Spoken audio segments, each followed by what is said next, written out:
Welcome to the Science of Fishing, where we deliver the latest reports and most up-to-date tactics to help you catch more fish. Each episode, we'll get into what's biting and break down exactly what you need to do to get out there and catch them up. Special thanks to Black Reef Spearfishing for sponsoring this podcast. Now, here's your host, Mark Farag.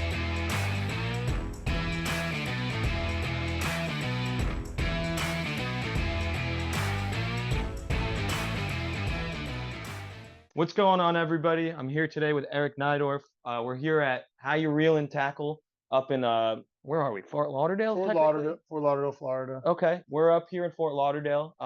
Thank you for taking the time to talk with me today. We're here at the shop. It's a beautiful shop. When did you guys get started? So we opened the shop in May. It was our first retail location. And originally before this, we had like another small location, more like a warehouse with small little storefront. And we were just kind of catering to like our network of people from our background of tournament fishing. So we had a small group of guys and we said, you know, it's time to open up a retail location so we could kind of branch out and get into more teams, more, maybe a few more options and a few more things and kind of like expand it a little bit and try to, you know, get it out to more of the tournament teams. So, you know, it's a niche business for what we're doing. Like, you know, we have our own rigs and all our stuff like that, which we make for the teams, you know, stuff like that. This is all our custom rigs that we're making for a lot of the teams for the Pro Series, Meet Mayhem. We do it for the local events like Blue Water Movements, Jamie stuff. And the vision of the shop was really to get the information that we've been doing for, you know, 20 years. This is my 20th year tournament fishing, to try to help a lot of these teams, get some good information to them, get them the right tackle, get them some good intel, kind of teach them some things that we've been doing and trial error and learn. You know, we're learning a lot of things from teams also. There's some teams that aren't producing, you know, that have great concepts and great things, but maybe they're not on fish. Maybe they're not putting the effort in pre-fishing.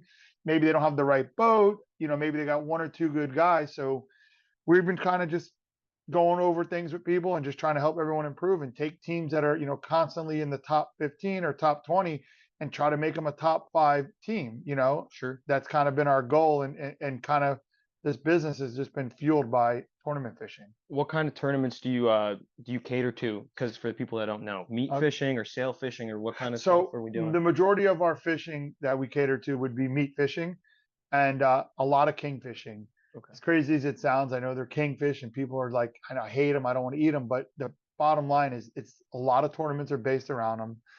It's fun catching these big fish. Of course. They're most tournaments there are for king fishing. You do have your meat tournaments, which will be your aggregate stuff, where you'll have, you know, where you got to catch 10 fish. Like Blue Water Movements has a great, you know, venue where they have 3 events. You got to catch your 4 kings, your 4 tunas is your goal. It's a 10 fish ag. But there's just not enough of that. So, you know, that being said, our core market is 75% is kingfish guys. And there's a huge market for it in not as much in South Florida and Palm Beach area. There is some of it, but these hardcore guys, believe it or not, is St. Augustine, Jacksonville, South Carolina, North Carolina. These guys, they're savages. They live and die for this stuff. Of course. These guys, you know, they're running big boats. They want big platforms to fish on, and they're really hardcore and they're doing whatever it takes to really compete. Right. Do you go up all the way to the Carolinas and you cater to those guys, or? Yeah, so we're breaking into the market right now and we're doing really well because of the Pro Series, which is put on by Jimmy Wickett, which is the Meat Mayhem, and he has a north and a south division. So his north stuff is Carolinas. I think he's got Morehead City. I think he's got, you know, some different places there, South Carolina, North Carolina. And we're starting to get into that brand with those people because of they're looking to do the same thing. And these guys are hardcore there, and there's a lot more of them. Mm-hmm. So we're breaking into it little by little. It's kind of a word of mouth, like, yeah, you know, go to these guys, they'll help you, you know, they'll get you the right tackle, they'll give you some intel, they'll help you out. So the last tournament we just had was in Key West, and that was a tournament where the North and South fished. And I got about 15 customers that are new clients that are buying our rigs, buying some tackle, and we're all just kind of networking together, just trying to help everyone improve. And so we are going that direction with the North and South Carolina. We broke into the Jackson Jacksonville and St. Augustine market about 2 years back, because same thing, the Meat Mayhem, they have a tournament in St. Augustine. Right. Met a lot of guys that have been traveling from Jacksonville, and those guys are hardcore for kingfish there too. So we're really trying to expand to them, and we're obviously always trying to grow in this market. There's just not a lot of kingfish guys. Right. You know, you might have 20 or 30 boats, and these other areas we're talking about 100 boats, 200 That's a boats. So it's lot. a big market. So how did you get into the whole kingfish? Like, how did this develop for you over time? Okay, so the kingfish thing basically started, we were doing sailfish tournaments. We weren't doing very well. We weren't competing. We didn't have the right boat. We kind of got, sick of doing it. And we always loved meat fishing. And we would do a little bit of meat fishing. And we loved, catching fish, killing fish, and doing it. And the Yeah. sailfish was just starting to fade out. At that time, we were doing some swordfish tournaments and stuff back in the 2002, 2005. A lot of swordfish, a lot of sailfish stuff, and we just kind of transitioned in to doing the kingfish stuff and the meatfish stuff. And it really, a lot of the kingfish stuff started, I would say, because of the SKA. We enjoyed traveling, so we would get on the road, and it would be like a vacation with a bonus tournament. We'd go to Canaveral, we'd go to Key West, we would go to Jensen, and we would get to travel. So I would do it with my friends, and we would go fish a couple days, and we'd be on vacation. And if we did well, it was great. Yeah. So it was kind of a bonus versus fishing some of the local stuff. And I think that the SK was a big part of it. Things have changed now. Now there's a lot of big programs like Angler Armory. Now we have a pro series. And there's been different things that changed through the years. Right. Well, that's crazy. I'm sure it's been a lot going on. It's been a lot. It's Yeah. 20th. This is our 20th season. We've probably fished about 300 plus tournaments. Oh, wow. And we've been competitive. I would say really competitive and a quality team. I'd say about the last 7-8 years. Yeah. As we kind of learned. I mean, we basically just sucked in the beginning, and it was a huge learning curve, and we just tried to figure it out on our own. I didn't really know that many people that were really good at the time.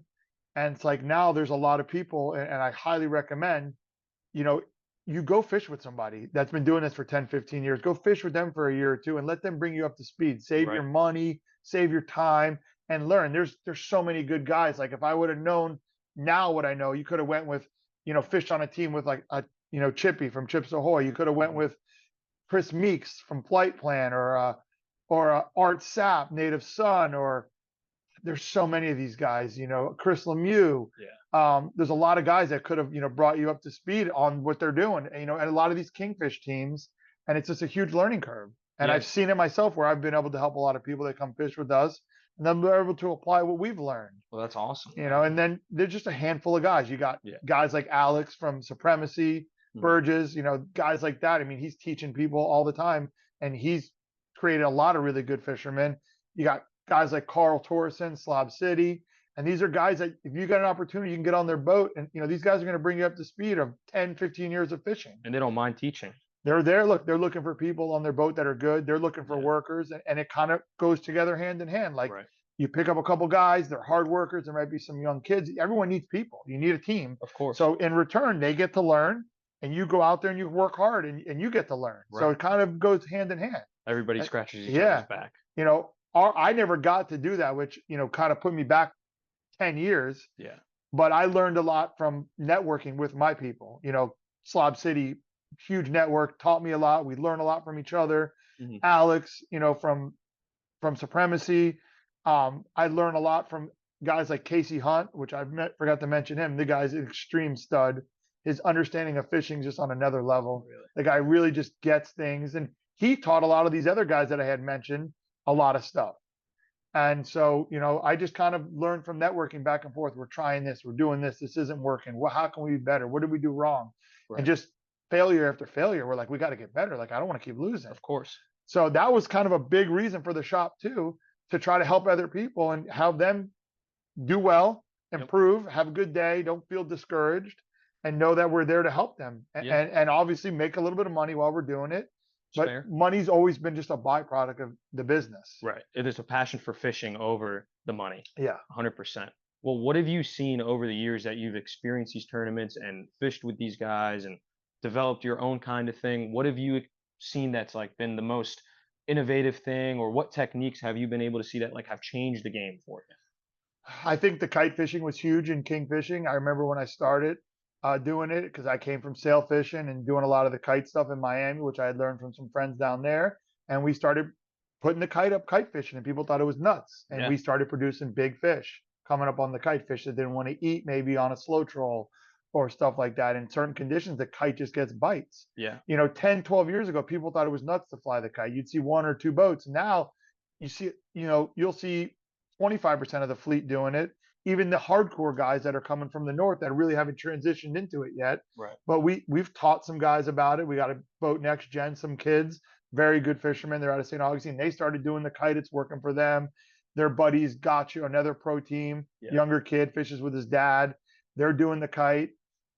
So it's starting to transition where people are seeing, yeah, putting that kite up may just be one or two extra baits, but you get that bite. Right. And sometimes it's that one bite that makes a difference. Is it kind of the same as like sail fishing when you fly the same type of way where it's just you're putting the kite out, or is there a little difference to it? Well, there's difference. So like if you have the right conditions and you're fishing an area where you can maybe drift it, you'll put out your two or three kites, maybe two baits on each kite. Right. You'll fish your flat lines, you'll fish your deep baits, and you'll drift the area. Yeah. But a lot of times, it has to be the right conditions in the right spot that would work for. Mhm. A lot of times you're fishing maybe a smaller area where you got to drive it. Yeah. And you put the kite off the bow. You fish your rods out the back. You fish a couple flats, a deep, couple downriggers, two downriggers, maybe one mid column, one on the bottom. Sure. You'll fluctuate those, and you have your kite off the bow. Okay. It can be a pain because you got to move. You're turning. The driver's trying to work his number, work a little area, and you got to walk the kite around and do some things. So it just depends the condition, but we always try to have that kite out if we can, just Really? because we've caught a lot of good fish. We've seen a lot of people catch good fish, and you just don't know. So people are winning tournaments off these kites. Yes, absolutely. A lot of big fish are coming on them. What's the highlight like of your tournament experience? What's a highlight for you? As far as what, like a specific tournament or specific? Specific tournament, biggest fish you've caught, something along those I would lines. think one of our best accomplishments would be when we won the Meat Mayhem aggregate tournament back to back 2 years in a row. Sure. That was a big, accomplishment. We've had a handful of wins. I feel like we've just been more consistent than anything. Yeah. I think, what's been nice is we've been consistent. We're in the top 5, we're in the top 8. And I feel like that, it's harder. The better Yeah. teams are typically, they're consistent. Yeah. Because there's a lot of variables in fishing. You could have the best team, the best boat, the best everything, and the fish just ain't cooperating, and somebody pulls in a spot right next to you and they catch a fish. Right. So, but I think over time, being consistent kind of proves the teams that are really working hard and kind of grinding at it. So, Yeah. I mean, I think that is one of our huge accomplishments. We obviously want to try to win the rings for the Jamie stuff, which is the Blue Water Movement, the Pompano stuff. We've tried for it 3 or 4 years. We haven't done what we'd like to do. We've been like 3rd, 4th, 6th. We started focusing on that probably like 2017. Before, we always fished for the money, which was the big fish, which would pay you 25, 30 grand, which we've done that a few times. But that's a big goal for us now. Yeah. And, we've had some good wins. We had a national championship that we just won in Fort Pierce. Very nice. It wasn't a huge event like it used to be, but there were still 30 boats or 27 boats. There were some good teams, and we still, fished against them same core boats. When we're fishing these events, there might be 100 boats, but we're really focused on 5 or 10 boats that typically are consistent. Yeah. Not that these other boats can't do it, but that's typically what we're worried about is Right. these guys. What are they doing? What are they fishing? Why are they fishing these areas? Right. What's going on? These guys, we know they fish hard. We know they have good intel. We know they're pre-fishing. Right. So you got to keep up with them and keep up all together. Yeah, and we have a good group of guys that we network with. Right. And that was another thing which we have been teaching people, like networking is great if everyone's on the same page and being honest. Yeah. But networking can go the other direction. If people are not telling you the whole truth, leaving some stuff out, little things You never where know. it happens and it can totally sidetrack you from your game plan. Right. Right. Well, people got to be honest these days. And, it's a lot of it. Everybody wants to not help each other, but help each other. You got to find the right people, like you said. It's The really networking's tough. important. Yeah, it's hard. And if you get the right 2 or 3 boats and everyone's putting the effort in and you're all right with them winning or losing, it works very well. Well, yeah, of course, because next time maybe they'll win off of your intel, and It happens. what comes around goes around. That was how I always did my networking. It was 2 or 3 boats and we didn't tell anyone anything. Yeah. But since I opened the shop up, anyone that's my customer, anyone that's a potential customer that may be starting to do things with us, Right. I'm trying to help them Of regardless. course. You know, I don't really care how much information they're giving to me. If they give it to me, it's great. Yeah. And I'm trying to help them and see them do better, give them numbers. People don't like to give people numbers, but I don't have a Yeah. problem. I don't have a problem telling them where the fish were. You know, for Right. the majority, if we're doing business together and we're doing things together, I'm trying to help them. Of course. And if I don't get it back from them, it's okay. It's all right. I've been lied to by people forever with the fishing stuff. Yeah. And to be honest, I typically probably wouldn't go off their information. Take it, I would take it, but like I kind of stick to my core guys, their Yeah. information, because I know the style they fish. I know what type of baits they're using. I know the effort they're putting in, Right. and I got the details from them. Right. So that's kind of been, back to the same vision with the shop. Yeah. Help people, explain the networking, help them with intel, help them with the right tackle, help them with numbers, just help them have a better day on the water. Right. So you guys heard it here. If you guys need some help, you guys got to come to How You Reelin up in Fort Lauderdale.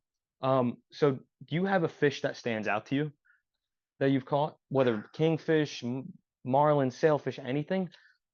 No, not really, All man. To right. be honest, I've Yeah. had some, nice kingfish we caught. Yeah. Had some nice wahoo. We caught a big wahoo in a tournament, 66. Right. I don't feel like I've ever had any kind of standout like 95-pound wahoo or Yeah. giant dolphin. I've had some quality fish. To be honest, I've just never really caught any giants. Right. Just kind of been grinding at it. Right. Got some nice kings. Believe it or not, I mean, I've never even caught a 50-pound kingfish in a tournament. Really? I've weighed a 49, a 48, a 47, a 46, a 45, all the way down. Yeah. Just have not got a 50. Just one of them weird things. Caught Right. them pre-fishing, caught a 63, caught a 54, 55s. Right. But I've had enough to edge out the boats. It's Right. just kind of the way it is when you'll have some teams that have only fished 2 or 3 years and have a couple 50s. Right. Just it's been a grind. It's been a straight grind. It's always been, I feel like we haven't had a lot of luck. It's always been like a grind every tournament till Yeah. the very end. It's never been a just let's throw a bait out, pull in a spot, and boom, we pop a 50 and we're going Yeah. home. I just hasn't worked for us. But we're kind of just immune to just grind to the very Right. end.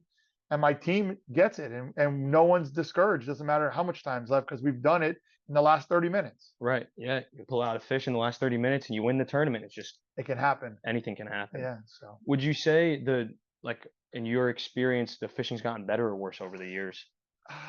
I think that the fishermen have got a lot better. Yeah. So I don't know that the fishing's got better. I think the fishing has got worse. To be honest, we got a lot of shark issues. Yeah. It's very difficult with the sharks fishing like Jupiter. Yeah. They're even starting to move to the south of Palm Beach. So that's been a big problem.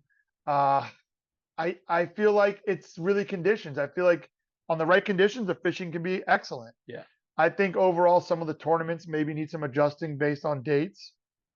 But fishing is just all conditions. The right Right. time of year, right conditions, the fish are there. Stable conditions Yeah. is really the most important thing. Like it's east wind or northeast or southeast, and it's like that for days. Yeah. 3, 4, 5 days. You can go out there pre-fish, do your homework, and then the fish are typically still there. Or even if you're not hardcore on the pre-fishing, we got stable conditions where the fish are kind of where they're at and they're not moving all over the place. Yeah. It's not blowing 20 out of the east, and then tomorrow, game day, it's going to be west 8 miles an hour. Right. So it's like, I don't know where the fish are. I have no clue. Right. Right. You're just trying to just back to the drawing board. Is there certain conditions that you look for when you're king fishing? What's your ideal, It depends the area. Like if we want to Yeah. fish the beach, we like calmer weather. We might Right. like a west wind. East, northeast, southeast. Yeah. Certain spots I would like a certain condition because I might drift it better. Right. If I want to cover some numbers, I might like the wind out of the southeast so I can kind of go with the current to the north, but the wind's also taking me to cover it. Right. The offshore wind sometimes can be good too. Sure. Where you're drifting out. Yeah. West typically isn't the best. Yeah. I would prefer it to be like a southeast or a northeast would be Okay. nice. Cool. That's a nice direction. Sure. Sure. Question for you. How did you get into fishing? So I started fishing with my dad, my brother, down in the Keys. We'd have a place down there. We'd go down there every summer. Mm-hmm. We would go on the party boat, Marathon Lady. We would fish. We'd do yellowtail. Once in a while, we'd get lucky and there'd be some dolphin around. Yeah. And we never had a boat to go. And me and my brother loved it. We're like, we got to get a boat. We got to figure this out and do it. Mhm. So I was about 18. My brother was like 19. And we got a 19-foot aqua sport. single engine. We put our live well on it. We Yeah. put a T-top outriggers, and we started fishing in the Keys. Then we started fishing down here, and it just developed from that to our next boat was a 26-foot boat, angler. Loved the boat, twins. Fished that boat. Then from that boat, we went to a 36 contender, and that's when things started to change a little bit. We got a bigger boat. Then from there, we kind of started bouncing around from boat to boat, doing things with manufacturers. Yeah. And it just kind of developed into it. It basically started with, which I think a lot of people start with, is just the dolphin fishing. Right. You know, a lot of people just fishing for dolphin. Simple, it's easy. Yeah. And then you might develop into other things. But I mean, it's like a lot of these people, I want to tell them, like, it's really easy to drift fish. Get some live bait. You don't have to run around the whole ocean. Even if you don't want to mess with a kite, you put a couple flat lines out, some deep baits. You're going to catch a lot of fish. You're not running around this huge ocean looking for dolphin. Right. You know, that's like the standard. We get 4 rods, we go troll, and we catch some dolphin. That's like what everyone does. Yeah. But there's so much more to the game, and you could save money, time, and catch way more fish, sailfish, kingfish, some dolphin, a little bit of everything, just doing the drifting or Right on even the just edge bump over trolling. Yeah, covering that 100-foot to 200-foot or Yeah. 100 to 250. Right. You get your blackfin tunas, you know, in the spring. We just had a nice run of them. Now, even, you know, normally it doesn't happen, but they came through in late December, January to the south in Miami. There were some fish coming through, but you'll get different things. You'll get some blackfin tunas. You got an option of a lot of different species. Right. Right. Which makes it nice. Well, what do you guys, what kind of boat do you guys have now? Right now, so I've been with Contender for a long time. I actually just sold my personal boat, which is a 35 Contender. Been with them for a long time. Yamaha Contender's been my thing. But I've done a lot of stuff with the manufacturers like Blackwater. I did some stuff with them. They built some really nice boats. But I've pretty much been a Contender guy since 07. Okay. And right now I'm running a boat for a team out of Georgia. We just started fishing together. That's who we did the national championship with. We're on a 39 Contender that we take delivery of March 1st. And I'm doing some other stuff with some other local boats. I have a 42 Freeman official business. He's out of Fort Lauderdale. He likes to do some local stuff, the blue water stuff. He's not much of a traveling guy. Likes to fish with his kids and some friends. And we'll do a few local events. And we're looking to build another boat. Or he's looking to build a boat, you know, but for the team, a 46 Valhalla. We're supposed to take delivery of it in July, and hopefully from there we can maybe get him into doing some other type of stuff. Yeah. So my main focus though, like this 2023 season, is fishing this 39 Contender. Yeah. Fishing 5 pro events with Caught Slipping. We have a Fort Pierce Invitational, which is a huge tournament, which is a total game changer. I think that's going to happen. It's a 100 boat tournament. Wow. 5,000 a boat, no Calcuttas, $250,000 for first place, $125,000 for second. It's something we've never really seen. I think it's going to work out. I think they got about 50, 60 boats, and we're helping them promote it. They're friends of ours. Our buddy Alex that I mentioned, Burgess from Supremacy, another friend, Mike Minas, putting it on. Hardcore fishermen. They want to try something different. So that's our focus. That in the Pro Series, the Meat Mayhem stuff, which is, he brought that to the next level with some bigger payouts and kind of made a platform for these guys that really want to fish hard and have the boats and the means to do it. Right. So we're going to be focusing on those tournaments and maybe a couple little things in between to practice. So that's kind of where we're going to be for this year, and whatever else stuff falls in between, I'll try to maybe jump on with some teams, some friends, and some you know, customers, and see what we can all do together. Sure. So you're just focused on that for now, and then we'll see what happens. I mean, good luck this season. Yeah. Good luck. We're going to try. I mean, we'll see what happens. I don't know what our luck's going to be, but I know we won't be outworked. We'll be out there trying, and hopefully we're going to work at it, and I'm sure we'll get some shots at some good events, and, you know, we'll be competitive. Absolutely. Well, thank you for sitting with me and talking with me. I appreciate it. Thanks for having me. It's been a pleasure, guys. Whenever you need stuff up in Fort Lauderdale, any tackle, anything you need, he's got it all. And if you want a tournament fish, come talk to this guy right here. He knows a lot. Thanks for tuning in, everybody. Have a good day. Thanks, Eric. Thank you. Thanks for joining us on the Science of Fishing. We hope that this was helpful and you learned something for the next time you're wetting a line. Follow us on Instagram at Science of Fishing, and make sure you subscribe to stay up to date on future episodes, and share this with someone you know. Until next time.